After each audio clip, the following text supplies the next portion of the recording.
Greetings, Brian Keeler here. Welcome to my studio in Ithaca, New York, the North Star Art Gallery.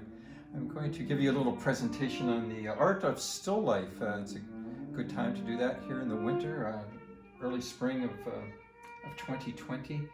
I have one that's in the process here now, and it's at a very early stage. When I do these videos, I often do them at the later stages to show you the completion. But this is very early in the painting process, and you can see the underlying drawing here. I've used this tint. It's kind of a burnt sienna combined with white and black, but thinned down, and it's thinned down with an oil wash because it's a type of linen that is an oil ground. Sometimes they make them with universal grounds or acrylic ground, but this has an oil priming, so one has to use oil paint. But I spent a lot of time preparing for this still life in the arrangement and the setup of it. I spent a good part of a day just photographing this setup and trying to create this flow and movement through it. And I'm going to give you a quote by Caravaggio, the famous Baroque Italian painter, and he was mostly known for his figurative paintings. But he also did still lifes early on. There's a famous one of a basket of fruit. But he said that the still life was the most creative form of painting. And I can relate to that and understand it because we can control the whole drama here, the whole opera, because we select the pieces, we compose it. So it's a little different, or a lot different than doing a landscape where you're more or less constrained to painting what's there. I mean, there's liberties that one can take, and the same with figurative work and cityscapes. But with a still life, we have the control. We can select the type of lighting and a lot of different things. So I set it up. I mentioned kind of an opera because I do have kind of like a stage here with this lighting coming from the back, illuminating the objects here. And the title of this painting is going to be, at least the working title, is going to be Still Life with a blue butterfly here, farfalle. And it has kind of a triangular type of scheme here, or pyramid. And it's related to the Renaissance paintings of Raphael and Leonardo, who used that same type of scheme. And it will have the metronome. If you look down here at this one, this is one that I just finished, and it's these similar objects in it, but it also includes the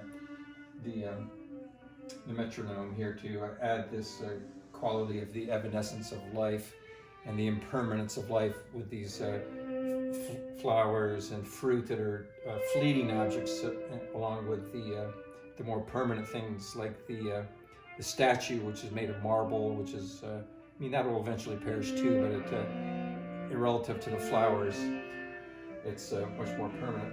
Okay, so if you come up here, I'll show you what I'm doing here. If you come down to my easel, I'm mixing up this cool color here.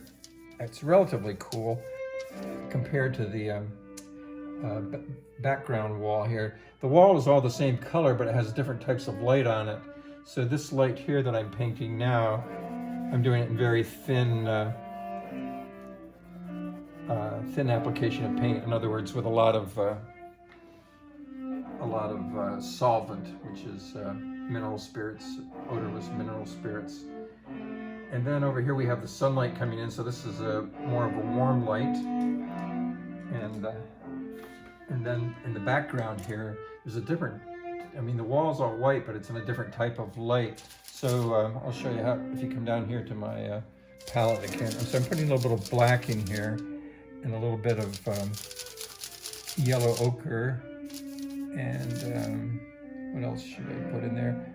A little bit of this blue. It's called King Blue. I think it's kind of a periwinkle. And see how that looks. That's just about right here. So you can see that it's around a corner here. So I'm getting a warmer type of light in here.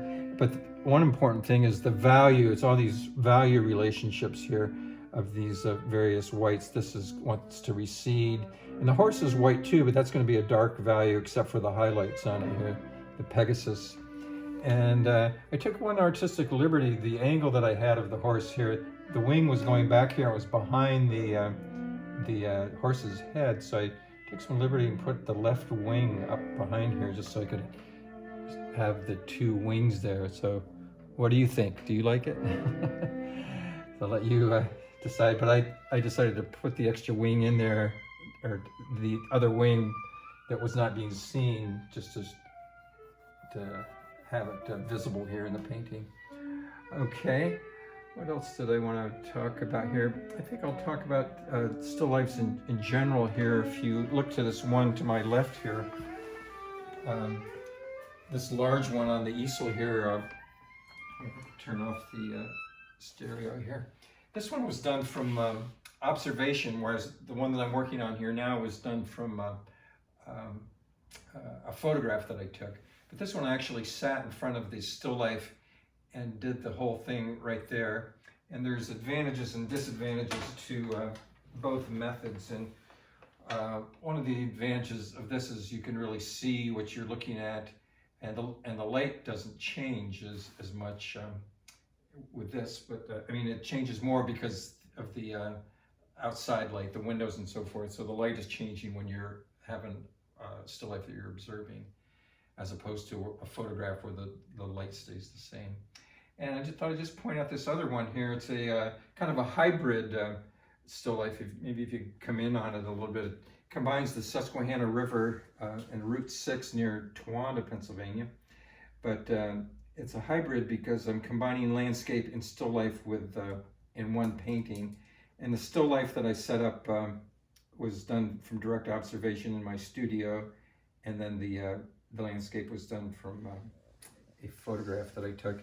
And it has an interesting phenomena that was going on. The moon and Mars were conjunct and coming up over the horizon at the same time.